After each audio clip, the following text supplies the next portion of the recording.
क्या हुआ है? इतने परेशान क्यों हो? तुम्हें कोई फर्क पड़ता है मैं परेशान हूं या ना हूं? Do you really bother? Of course फर्क पड़ता है। तुम्हारी फिक्र अगर मुझे नहीं होगी तो और किसको होगी? हाँ, वो अलग बात है कि इस घर में सबके रवैये देख के अजीब हो जाती हूँ। ऐसे लगता है जैसे गैरों के घर में हूँ, अपने तो हूँ नहीं। इस घर में जो लोग रह रहे हैं वो अपने हैं या पराए हैं, इस बात का एहसास इंसान की नीयत के मुताबिक होता है, और अपनी नीयत तुम जानती हो।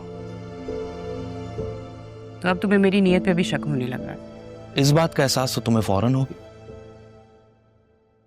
एक बात तो बताओ, ये राह तुम्हारी और पापा की लगती क्या है?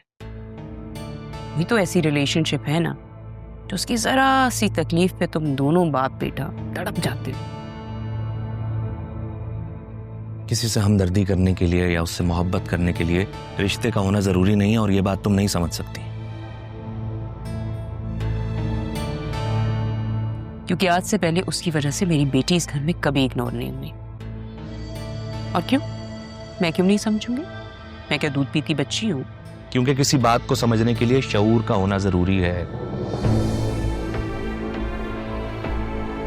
राह के अलावा तुम्हारे पास कोई टॉपिक नहीं है बात करने को। और तुम क्यों राह को इतना इशू बनाती हो?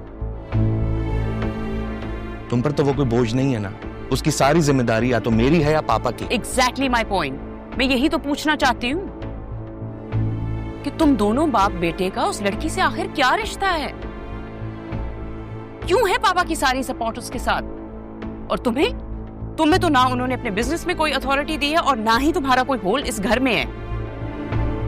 नहीं चाहिए मुझे अथॉरिटी बिजनेस में। कब तक उनके अंडर काम करते रहोगे? जब तक जिंदा हूं तब तक। खुश? सुन लिया मेरा जवाब? सुन ले।